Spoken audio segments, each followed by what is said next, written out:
Hi friends, welcome back to ಸ್ಯಾಮ್ತನು creations. Friends, ನಾನು ಆಗ್ತಾ ಇರೋ ಡಿಸೈನಿಗೆ 6 ಎಳೆ ದಾರ ತಗೊಂಡಿದ್ದೀನಿ. Needle number 10.0.75 mm. ಮತ್ತೆ ಈ ಡಿಸೈನಿಗೆ ನಾನು ಈ ರೀತಿ ಬೀಡ್ಸ್ನ ಯೂಸ್ ಮಾಡ್ತಾ ಇದ್ದೀನಿ. ಅಂದರೆ ಮಾಮೂಲಾಗಿ ನಾವು ಆರ್ಚಿಗೆ ಈ ಥರ ಸ್ವಲ್ಪ ಚಿಕ್ಕ ಬೀಡ್ಸ್ನ ಇನ್ಸರ್ಟ್ ಮಾಡ್ತೀವಲ್ವಾ, ಅದಕ್ಕಿಂತ ಸ್ವಲ್ಪ ದೊಡ್ಡದಿದೆ ನಾನು ಯೂಸ್ ಮಾಡ್ತಾ ಇರೋ ಬೀಡ್ಸು.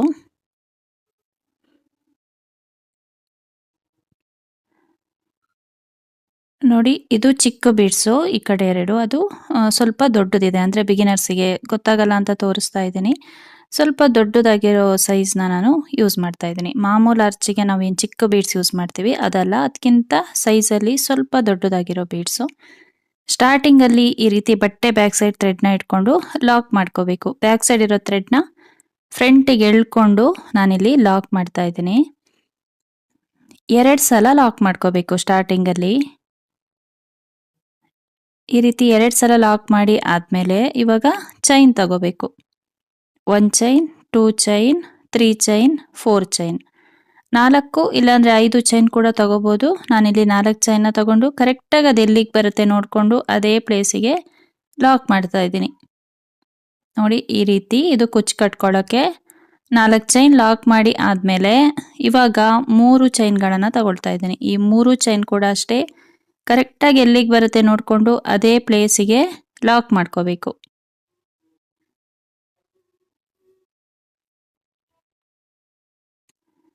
ಈಗ ಥ್ರೆಡ್ನ ಸ್ವಲ್ಪ ಮೇಲ್ಗಡೆ ಎಳ್ಕೊಂಡು ಬೀಡ್ಸ್ನ ಇನ್ಸರ್ಟ್ ಮಾಡ್ತಾ ಇದ್ದೀನಿ. ನೋಡಿ, ಈ ರೀತಿ ಬೀಡ್ಸ್ನ ಇನ್ಸರ್ಟ್ ಮಾಡಿಕೊಂಡು ಒಂದ್ಸಲ ಬೀಡ್ ಲಾಕ್ ಮಾಡ್ಕೋಬೇಕು. ಮತ್ತೆ ಥ್ರೆಡ್ನ ಸ್ವಲ್ಪ ಮೇಲ್ಗಡೆ ಎಳ್ಕೊಂಡು ಇನ್ನೊಂದು ಬೀಡ್ಸ್ನ ಇನ್ಸರ್ಟ್ ಮಾಡ್ತಾ ಇದ್ದೀನಿ. ಬೀಡ್ಸ್ನ ಇನ್ಸರ್ಟ್ ಮಾಡಿ ಆದಮೇಲೆ ಒಂದ್ಸಲ ಬೀಡ್ ಲಾಕ್ ಮಾಡ್ಕೋಬೇಕು. ಇವಾಗ ಇನ್ನೊಂದು ಬೀಡ್ಸ್ನ ಇನ್ಸರ್ಟ್ ಮಾಡ್ತಾ ಇದ್ದೀನಿ. ಈ ರೀತಿ ಬೀಡ್ಸ್ನ ಇನ್ಸರ್ಟ್ ಮಾಡಿಕೊಂಡು ಇವಾಗ ಕೂಡ ಬೀಡ್ ಲಾಕ್ ಮಾಡ್ಕೋಬೇಕು. ಅಂದರೆ ಪ್ರತಿ ಬೀಡಿಗೂ ಒಂದೊಂದ್ಸಲ ಬೀಡ್ ಲಾಕ್ ಮಾಡಿಕೊಂಡು ಇವಾಗ ನೋಡಿ, ಪಕ್ಕದಲ್ಲೇ ಫಸ್ಟ್ ನಾವು ಲಾಕ್ ಮಾಡಿದ್ವಲ್ಲ ಅದರ ಪಕ್ಕನೇ ಒಂದ್ಸಲ ಸಿಂಗಲ್ ಕ್ರೋಶದಲ್ಲಿ ಲಾಕ್ ಮಾಡ್ಕೋಬೇಕು. ನೋಡಿ, ಈ ರೀತಿಯಾಗಿ ನಮಗೆ ಅದು ಬೀಡ್ಸ್ ಬಂದು ಈ ಥರ ಟ್ರಯಾಂಗಲ್ ಶೇಪಲ್ಲಿ ಕಾಣಿಸುತ್ತೆ ನಮಗೆ. ಈಗ ಲಾಕ್ ಮಾಡಿದ್ದೀವಲ್ವಾ, ಮತ್ತೆ 3 ಚೈನ್ನ ತಗೋಬೇಕು. 1, 2, 3 ಈ ರೀತಿ 3 ಚೈನ್ನ ತಗೊಂಡು ಕರೆಕ್ಟಾಗಿ ಅದು ಎಲ್ಲಿಗೆ ಬರುತ್ತೆ ನೋಡಿಕೊಂಡು ಅದೇ ಪ್ಲೇಸಿಗೆ ಲಾಕ್ ಮಾಡ್ಕೋಬೇಕು. ನೋಡಿ, ಈ ರೀತಿಯಾಗಿ ಕಾಣಿಸುತ್ತೆ. ಅಂದರೆ ಒಂದೇ ಸ್ಟೆಪ್ಪಲ್ಲಿ ಮಾಡುವಂಥ ಡಿಸೈನ್ ಇದು. ಹಾಗಾಗಿ ನಾನು ವರ್ಕ್ನ ಇವಾಗ ಟರ್ನ್ ಮಾಡ್ತಾ ಇದ್ದೀನಿ ಬ್ಯಾಕ್ ಸೈಡಿಗೆ. ನೋಡಿ, ಈ ರೀತಿ ಬ್ಯಾಕ್ ಸೈಡ್ ಟರ್ನ್ ಮಾಡಿಕೊಂಡು ಇವಾಗ ಮತ್ತೆ 3 ಚೈನ್ನ ತಗೋಬೇಕು. ಈ ರೀತಿ 3 ಚೈನ್ನ ತಗೊಂಡು ನೋಡಿ, ಅಲ್ಲಿ ಲಾಕ್ ಮಾಡಿದ್ದೀವಲ್ವಾ ಅದೇ ಗ್ಯಾಪಿಗೆ ಹೋಗಿ ಒಂದ್ಸಲ ಸಿಂಗಲ್ ಕ್ರೋಶದಲ್ಲಿ ಲಾಕ್ ಮಾಡ್ಕೋಬೇಕು. ನೋಡಿ, ಈ ರೀತಿ ಇದು ಬ್ಯಾಕ್ ಸೈಡ್ ಮಾಡ್ತಾ ಇರೋದು. ಈಗ 3 ಚೈನ್ನ ಲಾಕ್ ಮಾಡಿಕೊಂಡು ಈಗ ಇನ್ನೊಂದ್ಸಲ 3 ಚೈನ್ನ ತಗೊಂಡು ಅಲ್ಲೇನು ಬೀಡ್ ಇನ್ಸರ್ಟ್ ಮಾಡಿ ಆದಮೇಲೆ ಬೀಡ್ ಲಾಕ್ ಮಾಡಿರ್ತೀವಲ್ವ ಆ ಗ್ಯಾಪಿಗೆ ಹೋಗಿ ಈ ರೀತಿ ಸಿಂಗಲ್ ಕ್ರೋಶದಲ್ಲಿ ಲಾಕ್ ಮಾಡ್ಕೋಬೇಕು. ನೋಡಿ, ಮತ್ತೆ 3 ಚೈನ್ನ ತಗೋಬೇಕು. 3 ಚೈನ್ನ ತಗೊಂಡು ಬೀಡ್ ಲಾಕ್ ಮಾಡಿರ್ತೀವಲ್ವ ಅದೇ ಗ್ಯಾಪಿಗೆ ಹೋಗಿ ಈ ರೀತಿ ಸಿಂಗಲ್ ಕ್ರೋಶದಲ್ಲಿ ಲಾಕ್ ಮಾಡ್ಕೋಬೇಕು. ಇನ್ನೊಂದ್ಸಲ 3 ಚೈನ್ನ ತಗೋಬೇಕು. ಅಂದರೆ ಪ್ರತಿ ಬೀಡ್ ಸುತ್ತನೂ 3 ಚೈನ್ ಬರುತ್ತೆ. ನೋಡಿ, ಅಲ್ಲಿ ಬಟ್ಟೆಗೆ ಏನು ಲಾಕ್ ಮಾಡಿರ್ತೀವಿ ಅದೇ ಗ್ಯಾಪಿಗೆ ಹೋಗಿ ಈ ರೀತಿ ಸಿಂಗಲ್ ಕ್ರೋಶದಲ್ಲಿ ಲಾಕ್ ಮಾಡ್ಕೋಬೇಕು. ನೋಡಿ, ಈ ರೀತಿಯಾಗಿ ಕಾಣಿಸುತ್ತೆ. ಬೀಡ್ ಸುತ್ತ 3 ಚೈನ್ ಬರೋ ಥರ ಮಾಡ್ಕೋಬೇಕು. ಈಗ ಇನ್ನೊಂದ್ಸಲ 3 ಚೈನ್ನ ತಗೊಂಡು ಅಲ್ಲೇನು ಬಟ್ಟೆಗೆ ಲಾಕ್ ಮಾಡಿರ್ತೀವಲ್ವ ಅದೇ ಗ್ಯಾಪಿಗೆ ಹೋಗಿ ನಾವು ಸಿಂಗಲ್ ಕ್ರೋಶದಲ್ಲಿ ಲಾಕ್ ಮಾಡ್ಕೋಬೇಕು. ಇದು ಬ್ಯಾಕ್ ಸೈಡ್ ಆಯಿತು. ಇವಾಗ ನಾವು ವರ್ಕ್ನ ಫ್ರಂಟ್ ಸೈಡಿಗೆ ತಿರುಗಿಸ್ಕೋಬೇಕು. ನೋಡಿ, ಈ ರೀತಿ. ಇವಾಗ ನೋಡಿ, ಈ ಥರ ನೀಡಲ್ ಮೇಲೆ ಒಂದ್ಸಲ ದಾರ ತಗೊಂಡು ಆ ಬೀಡ್ಸ್ ಸುತ್ತ 3 ಚೈನ್ ಇದೆ ನೋಡಿ, ಫಸ್ಟ್ ಬೀಡ್ ಸುತ್ತ 3 ಚೈನ್ ಇರುತ್ತೆ ಅಲ್ವಾ, ಅಲ್ಲಿಗೆ ಹೋಗಿ ನಾವು ಡಬಲ್ ಕ್ರೋಶನ ತಗೋಬೇಕು. ನೋಡಿ, ಈ ರೀತಿ ನೀಡಲ್ ಮೇಲೆ ಒಂದ್ಸಲ ದಾರ ತಗೊಂಡು ಬೀಡ್ ಸುತ್ತ 3 ಚೈನ್ ಇರುತ್ತೆ ನೋಡಿ, ಅಲ್ಲಿಗೆ ಹೋಗಿ ಈ ರೀತಿಯಾಗಿ ನಾವು ಡಬಲ್ ಕ್ರೋಶನ ತಗೋಬೇಕು. ನೋಡಿ, ಈ ಥರ ನೀಡಲ್ ಮೇಲೆ ಒಂದ್ಸಲ ದಾರ ತಗೊಂಡು 3 ಲೂಪ್ ಬರುತ್ತೆ, 2ರಲ್ಲಿ 1 ಮತ್ತೆ 2ರಲ್ಲಿ 1, ಒಟ್ಟಿಗೆ 3 ಚೈನ್ ಗ್ಯಾಪಲ್ಲಿ ನಾವು 6 ಡಬಲ್ ಕ್ರೋಶಗಳನ್ನು ತಗೋಬೇಕು. ಒಂದೇ ಲೆವೆಲಲ್ಲಿ ನೀಟಾಗಿ ಸ್ವಲ್ಪ ಎಳೆದು ಬಿಟ್ಟು ನಾವು ಡಬಲ್ ಕ್ರೋಶಗಳನ್ನು ತಗೋಬೇಕಾಗುತ್ತೆ. ತುಂಬ ಚಿಕ್ಕದಾಗಿ ಮಾಡ್ಕೋಬೇಡಿ. ಸ್ವಲ್ಪ ಈ ರೀತಿ ಎಳೆದು ನಾವು ಒಟ್ಟಿಗೆ 6 ಡಬಲ್ ಕ್ರೋಶಗಳನ್ನು ತಗೋಬೇಕು. ನೋಡಿ ಈ ರೀತಿಯಾಗಿ 6 ಡಬಲ್ ಕ್ರೋಶಗಳಾದ್ಮೇಲೆ ಅಲ್ಲಿ ಬೀಡ್ ಲಾಕ್ ಮಾಡಿರ್ತೀವಲ್ವಾ ಅದೇ ಗ್ಯಾಪಿಗೆ ಹೋಗಿ ಒಂದ್ಸಲ ಸಿಂಗಲ್ ಕ್ರೋಶದಲ್ಲಿ ಲಾಕ್ ಮಾಡ್ಕೋಬೇಕು. ನೋಡಿ ಈ ರೀತಿ ನಮಗೆ ಪುಟ್ಟದಾಗಿ ಆರ್ಚ್ ಬರುತ್ತೆ. ನೆಕ್ಸ್ಟ್ ಮತ್ತೆ ನೀಡಲ್ ಮೇಲೆ ಒಂದ್ಸಲ ದಾರ ತಗೊಂಡು ನೆಕ್ಸ್ಟ್ ಬೀಡ್ ಸುತ್ತ 3 ಚೈನ್ ಇರುತ್ತೆ ನೋಡಿ, ಅದಕ್ಕೆ ಹೋಗಿ ಈ ರೀತಿ ನಾವು ಮತ್ತೆ ಡಬಲ್ ಕ್ರೋಶನ ತಗೋಬೇಕು. ಅಂದ್ರೆ 3 ಚೈನ್ ಗ್ಯಾಪ್ ಅಲ್ಲಿ ಒಟ್ಟಿಗೆ 6 ಡಬಲ್ ಕ್ರೋಶ ಬರೋ ತರ ಮಾಡ್ಕೋಬೇಕಾಗತ್ತೆ. ಇಲ್ಲಿ ಪಕ್ಕದಲ್ಲೇ ಒಂದೇ ಲೆವೆಲ್ ಅಲ್ಲಿ ಡಬಲ್ ಕ್ರೋಶನ ತಗೋಬೇಕು. ಇಲ್ಲಿ ಮಾತ್ರ 3 ಡಬಲ್ ಕ್ರೋಶಗಳಾದ್ಮೇಲೆ ನೋಡಿ 3 ಡಬಲ್ ಕ್ರೋಶಗಳಾದ್ಮೇಲೆ 3 ಚೈನ್ನ ತಗೊಂಡು ನೋಡಿ ಅಲ್ಲಿ ಕೆಳಗಡೆ ಚೈನ್ ತಗೊಳಕ್ಕಿಂತ ಮುಂಚೆ ಒಂದು ಹೋಲ್ ಇರುತ್ತೆ ಅಲ್ಲಿ, ಅದ್ರ ಕೆಳಗಡೆ ಅಲ್ಲಿಗೆ ಹೋಗಿ ಈ ರೀತಿ ಸಿಂಗಲ್ ಕ್ರೋಶದಲ್ಲಿ ಲಾಕ್ ಮಾಡ್ಕೋಬೇಕು. 3 ಡಬಲ್ ಕ್ರೋಶ ಆದ್ಮೇಲೆ ನೆಕ್ಸ್ಟ್ ಮತ್ತೆ 3 ಡಬಲ್ ಕ್ರೋಶಗಳನ್ನ ತಗೋಬೇಕು. ನೋಡಿ ಈ ರೀತಿ ಒಂದೇ ಲೆವೆಲ್ ಅಲ್ಲಿ ನಾವು ಡಬಲ್ ಕ್ರೋಶಗಳನ್ನ ತಗೋಬೇಕಾಗತ್ತೆ. 3 ಚೈನ್ ಗ್ಯಾಪಿಗೆ 6 ಡಬಲ್ ಕ್ರೋಶಗಳನ್ನ ತಗೋಬೇಕು. ಸೆಂಟ್ರಲ್ ಮಾತ್ರ 3 ಚೈನ್ನ ತಗೊಂಡು ಲಾಕ್ ಮಾಡ್ಕೋಬೇಕು. ನೋಡಿ ನೆಕ್ಸ್ಟ್ ಅಲ್ಲೇನ್ ಬೀಡ್ ಲಾಕ್ ಮಾಡಿರ್ತೀವಲ್ವಾ ಅದೇ ಗ್ಯಾಪಿಗೆ ಹೋಗಿ ಒಂದ್ಸಲ ಸಿಂಗಲ್ ಕ್ರೋಶದಲ್ಲಿ ಲಾಕ್ ಮಾಡ್ಕೋಬೇಕು.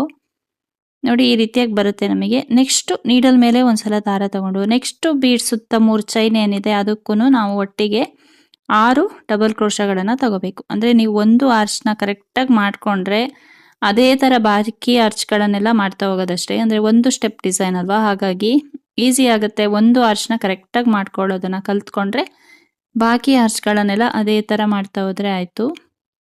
ಇಲ್ಲಿ 6 ಡಬಲ್ ಕ್ರೋಶಗಳನ್ನ ತಗೋಬೇಕು. 6 ಡಬಲ್ ಕ್ರೋಶಗಳಾದ್ಮೇಲೆ ನೆಕ್ಸ್ಟ್ 3 ಚೈನ್ ಏನಲ್ಲಿ ಲಾಕ್ ಮಾಡಿರ್ತೀವಲ್ವಾ ಅದೇ ಗ್ಯಾಪಿಗೆ ಹೋಗಿ ಸಿಂಗಲ್ ಕ್ರೋಶದಲ್ಲಿ ಲಾಕ್ ಮಾಡ್ಕೋಬೇಕು.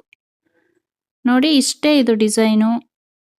ಈ ರೀತಿಯಾಗಿ ಒಂದು ಆರ್ಚ್ನ ನೀವು ಕರೆಕ್ಟಾಗಿ ಮಾಡ್ಕೊಂಡ್ರೆ ಬಾಕಿ ಆರ್ಚ್ಗಳನ್ನೆಲ್ಲ ಅದೇ ತರ ಮಾಡ್ತಾ ಹೋಗೋದಷ್ಟೇ. ನೋಡಿ ಫಿನಿಶಿಂಗ್ ಎಲ್ಲ ಎಷ್ಟು ನೀಟಾಗಿ ತುಂಬಾ ಚೆನ್ನಾಗಿ ಬರುತ್ತೆ ಡಿಸೈನು. ಡಿಸೈನ್ ಬಂದು ನಮಗೆ ಫ್ಲವರ್ ಆರ್ಚ್ ತರ ಕಾಣಿಸುತ್ತೆ. ಇಲ್ಲಿ ಲಾಕ್ ಮಾಡಿ ಆದ್ಮೇಲೆ ನೆಕ್ಸ್ಟ್ ನಾವು 5 ಚೈನ್ಗಳನ್ನ ತಗೋಬೇಕು. ನಾನು ಸ್ಟಾರ್ಟಿಂಗ್ ಅಲ್ಲಿ 4 ಚೈನ್ನ ತಗೊಂಡಿದ್ದೀನಿ. ಅದು ಸ್ವಲ್ಪ ಹತ್ತತ್ರ ಅನ್ಸ್ಬಿಡುತ್ತೆ, ಆರ್ಚ್ಗಳು ಹತ್ತತ್ರ ಆಗುತ್ತೆ. ಹಾಗಾಗಿ ಒಂದು 5 ಚೈನ್ ಗ್ಯಾಪ್ನ ತಗೊಂಡ್ರೆ ಕುಚ್ಚು ಕಟ್ಕೊಳ್ಳೋಕೆ ಸರಿ ಹೋಗುತ್ತೆ. ಹಾಗಾಗಿ ಒಂದು ಆರ್ಚ್ ಆದ್ಮೇಲೆ 5 ಚೈನ್ ಗ್ಯಾಪ್ನ ತಗೊಳ್ಳಿ, ನೀಟಾಗಿ ಬರುತ್ತೆ. ಫಿನಿಶಿಂಗ್ ಎಲ್ಲ ತುಂಬಾ ಚೆನ್ನಾಗಿ ಕಾಣಿಸುತ್ತೆ. ಈ ಒಂದು ಆರ್ಚ್ನ ಇದೇ ತರ ಕರೆಕ್ಟಾಗಿ ಮಾಡಿದ್ರೆ ಬಾಕಿ ಆರ್ಚ್ಗಳನ್ನೆಲ್ಲ ಅದೇ ತರ ಮಾಡ್ತಾ ಹೋಗೋದಷ್ಟೇ. ತುಂಬಾನೇ ಈಸಿ ಇದೆ ಡಿಸೈನು. ಒಂದೇ ಸ್ಟೆಪ್ಪಲ್ಲಿ ಆಗ್ತಾ ಹೋಗೋದು. ಒಂದು ಆರ್ಚ್ನ ಕರೆಕ್ಟಾಗಿ ಮಾಡೋದನ್ನ ಕಲ್ತ್ಕೊಳ್ಳಿ, ಮತ್ತೆ ಅದೇ ತರ ಮಾಡ್ತಾ ಹೋಗ್ಬೋದು. ನಾನು ಡಿಸೈನ್ನ ನಿಮಗೆ ಹೇಳೋದು ಫಾಸ್ಟ್ ಆಗ್ತಾ ಇದೆ ಅನ್ಸಿದ್ರೆ ರೈಟ್ ಸೈಡಲ್ಲಿ ಒಂದು ಸ್ಟಾರ್ ಐಕನ್ ತರ ಇರುತ್ತೆ, ಅದನ್ನ ಕ್ಲಿಕ್ ಮಾಡಿ ಅಲ್ಲಿ ನೀವು ಸ್ಪೀಡ್ನ ಸೆಲೆಕ್ಟ್ ಮಾಡಿಕೊಂಡು ಕಮ್ಮಿ ಮಾಡಿಕೊಂಡು ಸ್ಲೋ ಆಗಿ ನೀವು ವಿಡಿಯೋನ ನೋಡ್ಕೋಬಹುದು. ಒಂದು ಆರ್ಚ್ನ ಕರೆಕ್ಟಾಗಿ ಮಾಡ್ಕೊಂಡ್ರೆ ಬಾಕಿ ಆರ್ಚ್ಗಳನ್ನೆಲ್ಲ ಅದೇ ತರ ಮಾಡ್ತಾ ಹೋಗೋದಷ್ಟೇ. ನೋಡಿ ಡಿಸೈನ್ನ ನಾನು ಫುಲ್ ಕಂಪ್ಲೀಟ್ ಮಾಡಿದ್ದೀನಿ. ಆದರೆ ಸೆಂಟರ್ ಗ್ಯಾಪಲ್ಲಿ 5 ಚೈನ್ಗಳನ್ನು ತಗೊಂಡಿರೋದು. ನೋಡಿ ಲಾಸ್ಟಲ್ಲಿ ಈ ರೀತಿ ಲಾಕ್ ಮಾಡಿ 5 ಚೈನ್ಗಳನ್ನು ತಗೊಳ್ತಾ ಇದ್ದೀನಿ. ನೆಕ್ಸ್ಟು ಬಟ್ಟೆಗೆ ಈ ರೀತಿ ಲಾಕ್ ಮಾಡ್ಕೋಬೇಕು. ಮತ್ತು ಲಾಸ್ಟಲ್ಲಿ 2 ಇಲ್ಲ ಅಂದರೆ ಒಂದು 3 ಚೈನ್ ಹಾಕಿ ಥ್ರೆಡ್ನ ಕಟ್ ಮಾಡ್ಕೋಬೇಕು. ಇಲ್ಲಿಗೆ ಡಿಸೈನು ಕಂಪ್ಲೀಟ್ ಆಗುತ್ತೆ. ಫ್ರೆಂಡ್ಸ್ ನೋಡಿ ಡಿಸೈನ್ ಕಂಪ್ಲೀಟ್ ಆದಮೇಲೆ ನಮಗೆ ಈ ರೀತಿಯಾಗಿ ಕಾಣಿಸುತ್ತೆ. ತುಂಬಾ ಚೆನ್ನಾಗಿ ಬರುತ್ತೆ. ಫಿನಿಶಿಂಗ್ ಎಲ್ಲ ತುಂಬ ನೀಟಾಗಿ ಬರುತ್ತೆ. ನೋಡಿ ನಾನು ಸ್ಟಾರ್ಟಿಂಗಲ್ಲಿ 4 ಚೈನ್ ಮಾತ್ರ ತಗೊಂಡಿದ್ದೆ, ಮತ್ತು ಈ ಕಡೆ ಎಲ್ಲ 5 ಚೈನ ತಗೊಂಡಿದ್ದೀನಿ. ಹಾಗಾಗಿ ಆರ್ಚ್ ಸ್ವಲ್ಪ ದೂರ ಬಂದಿದೆ. ಸೆಂಟರ್ ಗ್ಯಾಪಲ್ಲಿ ನಾವು ಕುಚ್ಚನ್ನ ಕಟ್ಕೋಬೋದು. ತುಂಬಾ ಈಸಿ ಇದೆ, ಬಿಗಿನರ್ಸ್ ಕೂಡ ಆರಾಮಾಗಿ ಮಾಡ್ಕೋಬೋದು ಈ ಡಿಸೈನ್ನ, ಏನು ಕಷ್ಟ ಇಲ್ಲ. ಅಲ್ಲೇನು 5 ಚೈನ್ ಗ್ಯಾಪ್ ಇದೆ ಅಲ್ಲ, ಅಲ್ಲಿ ಕುಚ್ಚನ್ನ ಕಟ್ಕೋಬೇಕು. ಕುಚ್ಚಿಗೆ ನಾನು 80 ಸ್ಟ್ಯಾಂಡ್ಸ್ ತಗೊಂಡಿದ್ದೀನಿ. ಎಷ್ಟುದ್ದ ಬೇಕು ಅಷ್ಟುದ್ದ ನೋಡ್ಕೊಳ್ಳಿ. ಈ ರೀತಿ ಥ್ರೆಡ್ನ ಕಟ್ ಮಾಡಿ ಸರಿ ಥ್ರೆಡ್ನ ಈ ರೀತಿಯಾಗಿ ಇಟ್ಕೊಂಡು ಟೈಟಾಗಿ ಸುತ್ಕೋಬೇಕು. 4 ರಿಂದ 5 ಸಲ ಟೈಟಾಗಿ ಸುತ್ಕೊಂಡು ಮತ್ತೆ ಒಂದೆರಡು ಸಲ ಹೂ ಕಟ್ತೀವಲ್ವ ಆ ಥರ ಕಟ್ಟಿ ಫ್ರಂಟಲ್ಲಿರೋ ಥ್ರೆಡ್ನ ಬ್ಯಾಕಿಗೆ ಎಳ್ಕೊಂಡು ಒಂದೆರಡು ಸಲ ಟೈಟಾಗಿ ಗಂಟು ಹಾಕ್ಕೋಬೇಕು. ಸರಿ ಥ್ರೆಡ್ನ ಕಟ್ ಮಾಡಿ ಕುಚ್ಚಲ್ಲಿರೋ ಎಕ್ಸ್ಟ್ರಾ ಥ್ರೆಡ್ನ ನೀಟಾಗಿ ಟ್ರಿಮ್ ಮಾಡ್ಕೋಬೇಕು. ಫ್ರೆಂಡ್ಸ್ ನೋಡಿ ಕುಚ್ಚೆಲ್ಲ ಕಟ್ಟಿದ ಮೇಲೆ ನಮಗೆ ಡಿಸೈನು ಈ ರೀತಿಯಾಗಿ ಕಾಣಿಸುತ್ತೆ. ಎಷ್ಟು ಚೆನ್ನಾಗಿ ಬಂದಿದೆ ನೋಡಿ. ಫಿನಿಶಿಂಗ್ ಎಲ್ಲ ತುಂಬ ನೀಟಾಗಿ ಬಂದಿದೆ. ಡಿಸೈನ್ ಕೂಡ ಅಷ್ಟೇ ಈಸಿ ಇದೆ, ಒಂದೇ ಸ್ಟೆಪ್ಪಲ್ಲಿ ಹಾಕ್ತಾ ಹೋಗೋದಷ್ಟೇ. ನೀವು ಈ ಬೀಡ್ಸ್ ಬದಲಾಗಿ ಪರ್ಲ್ ಬೀಡ್ಸ್ ಕೂಡ ಯೂಸ್ ಮಾಡ್ಕೋಬೋದು. ತುಂಬಾ ಚೆನ್ನಾಗಿ ಬರುತ್ತೆ ಡಿಸೈನು. ಡಿಫ್ರೆಂಟ್ ಆಗಿರೋ ಡಿಸೈನು, ಹಾಗೆ ತುಂಬ ಗ್ರ್ಯಾಂಡಾಗಿ ಕಾಣಿಸುತ್ತೆ. ಒಂದೇ ಸ್ಟೆಪ್ಪಲ್ಲಿ ಆಗ್ತಾ ಹೋಗೋದಷ್ಟೇ. ಫ್ರೆಂಡ್ಸ್ ಈ ಡಿಸೈನಿಗೆ ಚಾರ್ಜ್ ಬಂದು 500 ಎಬೋ ನಾವು ಚಾರ್ಜ್ ಮಾಡ್ಕೋಬೋದು. ಫ್ರೆಂಡ್ಸ್, ಈ ಡಿಸೈನ್ ನಿಮಗೆ ಇಷ್ಟ ಆಗಿದ್ರೆ ಒಂದು ಲೈಕ್ ಮಾಡಿ, ಶೇರ್ ಮಾಡಿ, ಕಮೆಂಟ್ಸ್ ಮಾಡಿ, ಹಾಗೆ ಸಬ್ಸ್ಕ್ರೈಬ್ ಮಾಡ್ಕೊಳ್ಳಿ. Thank you friends. Thanks for watching. Thank you.